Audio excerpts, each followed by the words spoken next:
I'm actually from India originally. Grew up in Bombay. Went to Canada when I was 10, did my schooling and university there. Then I spent 10 years in Europe, restructuring large European companies. And the last 20 years has been largely in the US.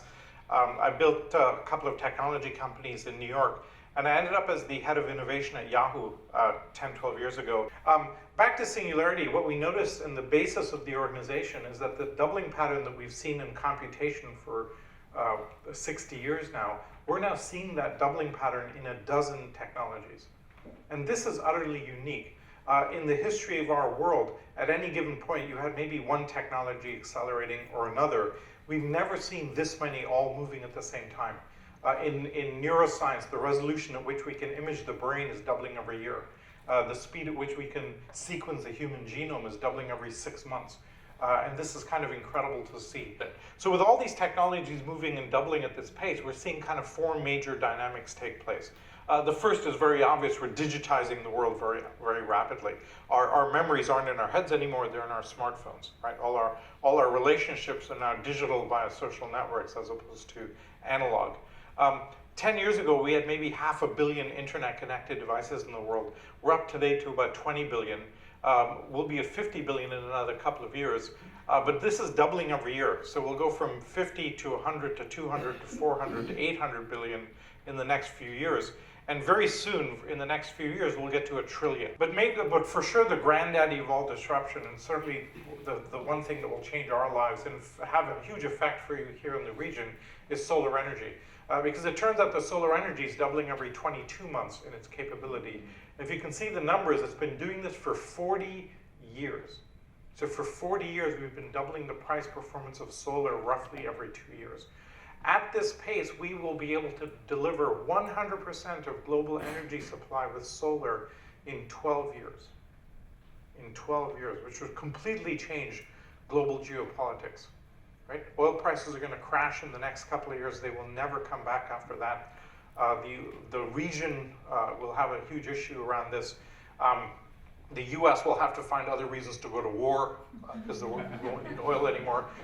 Here's the relative cost of petroleum to solar to other fuels. You can see the crazy multiplier there. And I showed you this graph already. 2 really important points about this graph. One, remember that we have that doubling pattern. So if we can deliver 100% within 12 years and it's doubling every 2 years, that means in 14 years we can deliver 200% of world needs. In 16 years, you can deliver 400%. In 18 years, you can deliver 800%. And that just keeps going. So energy, which has been scarce for the entire history of humanity, is about to become abundant. And the poorest countries in the world are the sunniest countries in the world. So this completely changes the game in all sorts of interesting ways. And now you go try and tell any solar energy or any oil company about this, and you'll see this immune system. They'll become very French and they'll go, no, pas possible. And there's an incredible reaction that happens because they literally can't cognitively understand this model, despite the fact that it's actually happening in front of us. Already about 1/4 of the farms in California are solar powered. Most of the ranches in the outback in Australia are solar powered. Chile, in South America, the country of Chile is already generating so much solar energy, they're giving it to their neighboring countries for free. That's happening right now.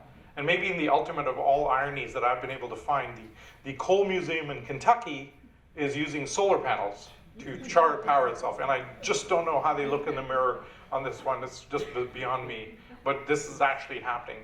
And we see these massive inflections. You tend to see these weird perturbations and oddities. I'll give you one more example. Here, this is what you see here in the black is the exponential growth in solar energy over a 15-year period or so. And you see this classic doubling pattern hockey stick here. What you see here in the colored lines are the energy predictions from the top energy experts in the world.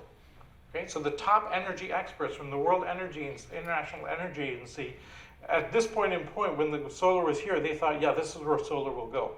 Then it went to here, and they said, no, here's where solar will go. You get the pattern here, right? At every single point on this exponential curve, the expert in the domain goes linear. Right? Look at this guy over here. It's gone like this, and he goes, no, it's going to go this way. Right? In fact, some of them go down. How do you think solar goes down in the world where the cost is dropping 50% every year or two? And this is where we have difficulty dealing with it. Because if you spend 10, 20, 30 years in this domain, you cannot get your heads around this. You keep thinking it's got to level off. And this is the institutional mindset we have to come across. Because all of us in all of our companies and all of our industries have 10, 20, 30 years of experience. And we can't see this. We have a blind spot on this. So this is the other example I would leave with you to try it out in your organization. Amazon found it was really easy in any big company to say no to an idea, right? In fact, 1 of 20 people can say no and it kills the idea. Yet you never know until you actually try it. So they instituted a policy called the institutional yes. So if you come to me inside Amazon, I'm not allowed to say no to your idea. If I want to, my default answer has to be yes. If I want to say no, I have to write a 2-page thesis as to why it's a bad idea and post it publicly. So they've created friction and embarrassment to saying no, meaning that many more ideas get tested all the way through. And one of the incredible results of this policy was Amazon Web Services, nothing to do with their core strategy. Nobody could figure out how to say no to it, and it's now one of the most successful products of all time. And that's what's possible. This is something you can take back to your teams right now and say you're not allowed to say no to your people. Yeah? So, Salim, about 30% of the room are people under 30, but 70% is still what we call legacy thinkers. Yeah. And I'm pretty sure all 70% of us would like to stay relevant for the next 30 years. So what do we do to make sure that we are no longer legacy thinkers and we're open to learning and become learners as opposed to legacy thinkers? So one is a mindset shift of just understanding the world is changing so fast and being open to the new ideas that come in, right? And so if you just watch the news from now on for doubling patterns, right? Just as an example, about 3 years ago, a story started coming out of India that the amount of solar energy doubled that year. Year after that, doubled again. Year after that, doubled again. When you see that doubling pattern, you can pretty much bank on it. You know where it's going. I'll give you another example. In China, about 5 years ago, think about this concept. Almost every business model in the history of the world is based on scarcity, right? You get an asset or a workforce or a manufacturing capability or a retail capability, you put a legal boundary around it and you sell access to that scarcity. Well, we're now finding these EXOs, they're finding business models around abundance. Airbnb's tapping into an abundance of extra bedrooms, etc. So there's some really interesting subscription models you can create around this. So there's all sorts of models.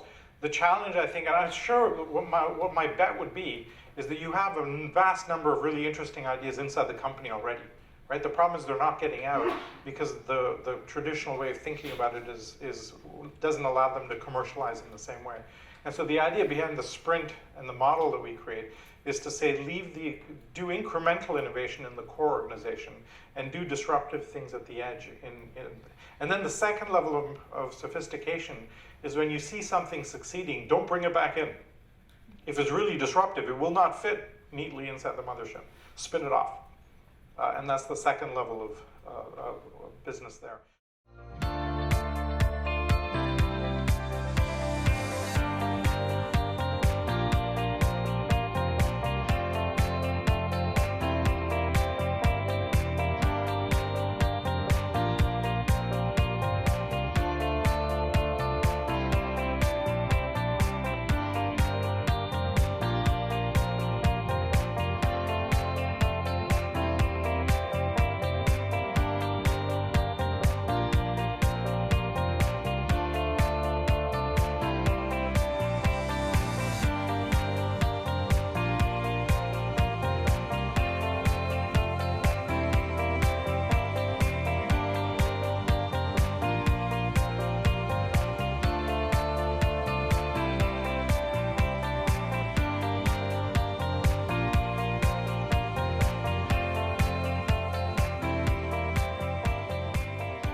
So these are the coaches that will be working with you. My name is Jaroslav. I'm originally Czech, but I live in Spain at the moment.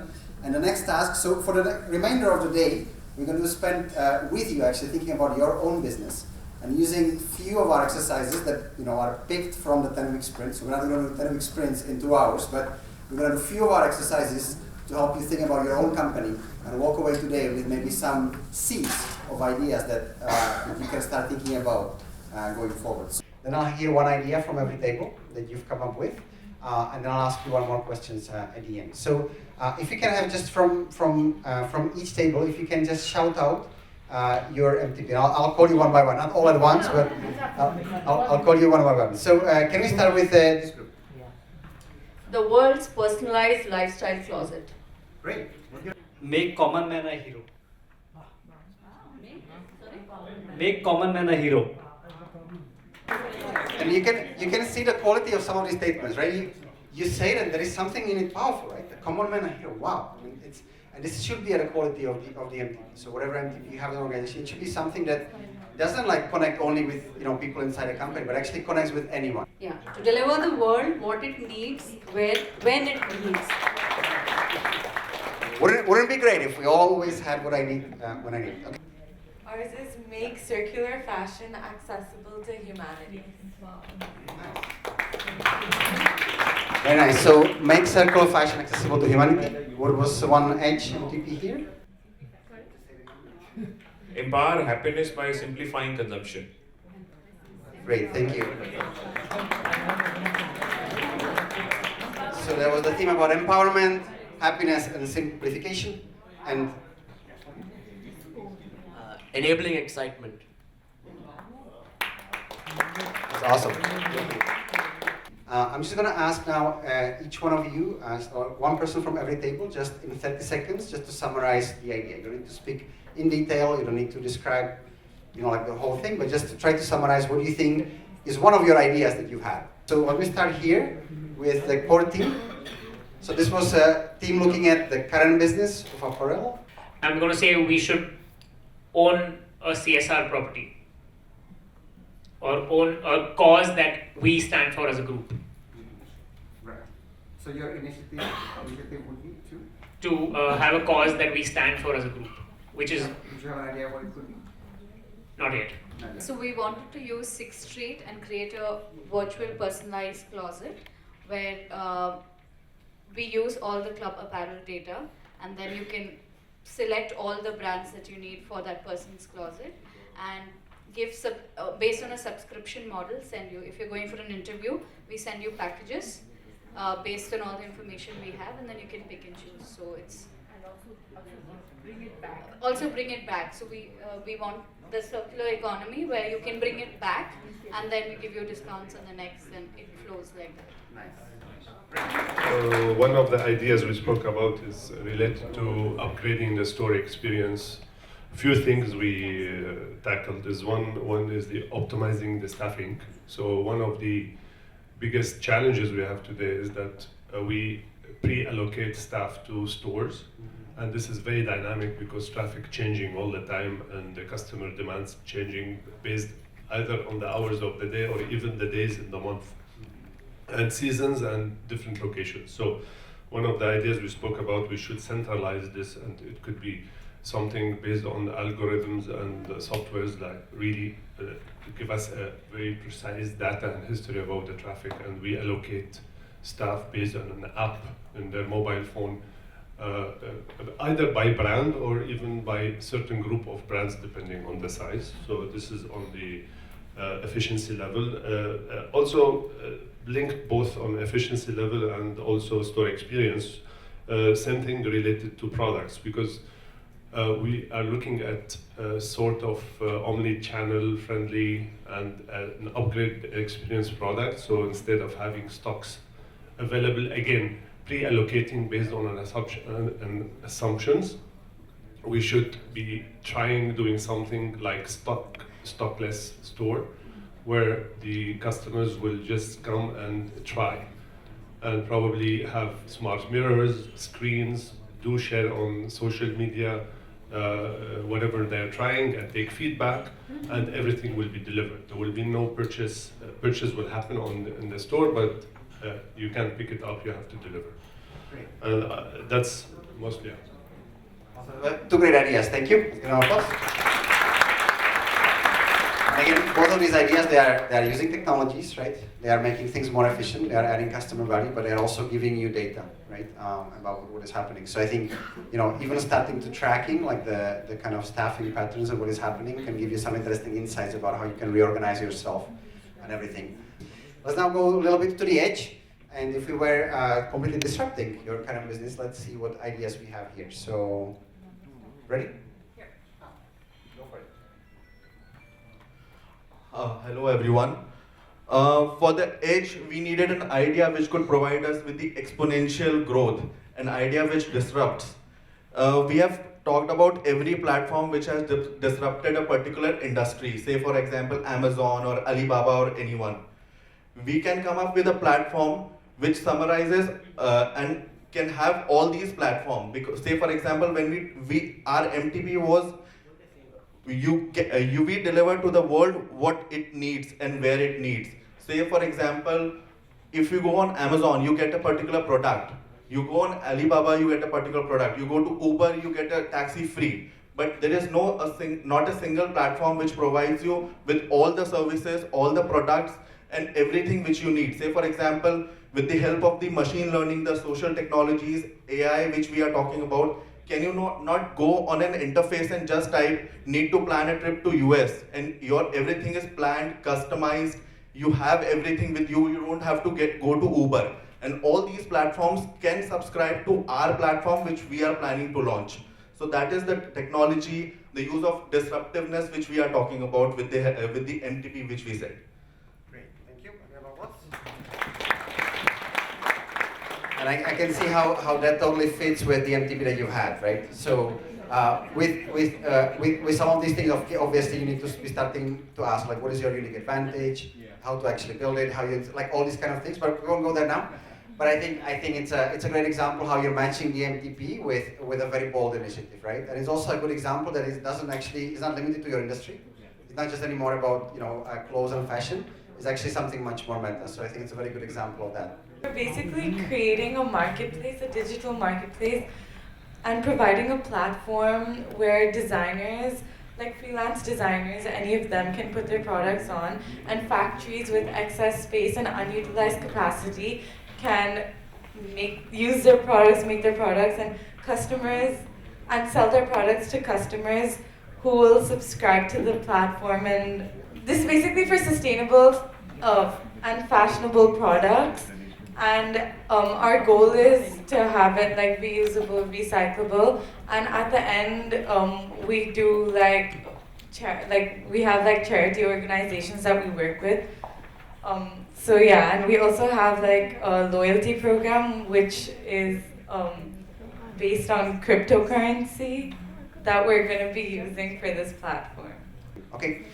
Makes complete sense. I think one thing that is very interesting, like if you were to be doing this as an agency, as a startup or as a small company, usually it's enough to just choose kind of one problem and one concept and start from there and then go to the other things. And I think it's very easy, because I've been through this exercise many times, is that we are like putting more technologies and more things on top of the same idea. But actually, at the end of the day, for a successful business to kick off, you only need one problem and one solution. So maybe the empowerment of the producers, that they can design their own things, and you being an intermediary for that could be very powerful. Then you need to be looking, how we are different from Etsy and from other. But actually, the marketplace business model is a very popular one, and there is a lot of niche markets or marketplaces that are waiting to be built. So great that you've picked up on that. And last idea here. The idea is to become a tech-enabled, seamless aggregator of global and local brands. Now, you don't have to own anything. So we are currently in a space of providing availability and service. So with an aggregator, you give the abundance of designs, and when you're looking at service, you become more personalized to the consumer. So there are brands which are going vegan, there are brands which are going sustainable. Now you take a customer profile and you talk about how you help them associate with their personality few brands, few products, and you empower them from that perspective. So that simplification of consumption with the personality of the consumer and connecting them with the brand is something which I think we should be in the business of. Sharing the example, I mean, for me it's still difficult. Like when you're buying jeans, especially when you're buying them online, and every like Levi's is a little bit different 34 than Tommy Hilfiger or something else, and then there are different cuts, and it's a little bit confusing, right? So even now we live in, this is a very simple one, like little customer problem, but even now it's very confusing to buy the right pair of jeans if you're buying it online, right? So how you can resolve that problem? For me, there's like a minimum viable product number one, as we call it, which is like, can you help people buy things easier? Because they are still difficult to buy, right? And this could be a one use case, and then you can have many others. And you can see how actually it could almost become like you could be knocking one problem after another, right? You have this problem, and you have another problem, and it's all within the brand of simplifying consumption. What I also like about your idea is kind of creating this avatar and actually linking all the different things together and saying, hey, if you want to buy anything, come here, it's going to be simple, right? I mean, it will be powerful, because now we go on to multiple places, and there are some problems with some of them. Great, so maybe if you can give all of you an applause for what you've created.